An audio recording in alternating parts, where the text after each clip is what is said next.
আসসালামু আলাইকুম। Very good রান্নাঘর থেকে আরেকটি ভর্তার রেসিপি নিয়ে চলে আসলাম। আজকে আমি মিষ্টি কুমড়ার ভর্তার রেসিপিটি শেয়ার করব। মিষ্টি কুমড়ার ভর্তা কিন্তু তাড়াতাড়ি নষ্ট হয়ে যায়। আমি যেভাবে ভর্তাটি করি এইভাবে ভর্তা করলে কিন্তু তাড়াতাড়ি নষ্ট হয়ে যাবে না। এইভাবে ভর্তা করে কিন্তু বাইরে রেখে আপনারা সকাল থেকে রাত পর্যন্ত খেতে পারবেন, একদমই কিন্তু নষ্ট হবে না। চলুন ভর্তার রেসিপিটি দেখে নেই। চুলায় একটি কড়াই বসিয়ে নিয়েছি। মিষ্টি কুমড়া খোসা ছাড়িয়ে ছোটো ছোটো পিস করে কিন্তু কেটে নিয়েছি। এগুলো কড়াইয়ের ভিতর দিয়ে দেব। এখন দিয়ে দেব কাঁচামরিচ। ভর্তার ভিতরে যতটুকু ঝাল খেতে চান সেই অনুযায়ী কিন্তু মরিচটা ব্যবহার করবেন। এরপর দিয়ে দেব পানি। এখন এগুলো ভালো করে সেদ্ধ করে নেব। মিষ্টি কুমড়া কিন্তু সেদ্ধ হয়ে গেছে, একটুও কিন্তু পানি নেই।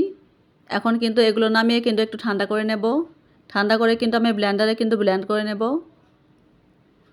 একটি ব্লেন্ডারের জগ নিয়েছি, একটা পেঁয়াজ মোটা করে কেটে নিয়েছি আর 4 পিস রসুনের কুচ নিয়েছি, এগুলো দিয়ে দেব। যে মিষ্টি কুমড়াগুলো সেদ্ধ করে রেখেছিলাম সেগুলো দিয়ে দেব। এখন ঢাকনা দিয়ে কিন্তু ভালো করে ব্লেন্ড করে নেব। চুলায় কড়াইয়ে কিন্তু সরিষা তেল দিয়ে দিয়েছি, পেঁয়াজ কুচি করে কেটে নিয়েছি, এগুলো দিয়ে দেব। এগুলো একটু লাল লাল করে ভেজে নেব।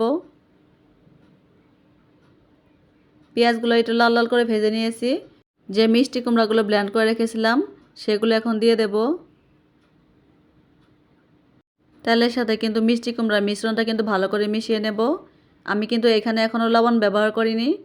এখন কিন্তু পরিমাণ মতো লবণ দিয়ে দেব।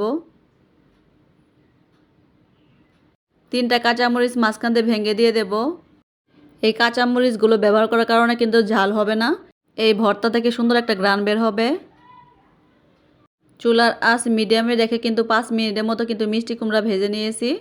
দেখুন ভর্তাটা কিন্তু একদমই রেডি। ভর্তাটা চুলা থেকে নামিয়ে পরিবেশন করে দেখিয়ে দিচ্ছি। মিষ্টি কুমড়া ভর্তা কিন্তু একদম রেডি। আমি কিন্তু পরিবেশন করে নিয়েছি, শুধু গরম ভাতের সাথে খাওয়ার অপেক্ষা। এইভাবে একবার মিষ্টি কুমড়া ভর্তা করে খেয়ে দেখবেন, অন্যরকম একটা টেস্ট পাবেন। ভর্তার রেসিপিটি আপনাদের কাছে কেমন লাগলো আমাকে কিন্তু কমেন্টে জানাতে পারেন। ফিরে আসবো নেক্সট ভিডিও নিয়ে। আল্লাহ হাফেজ।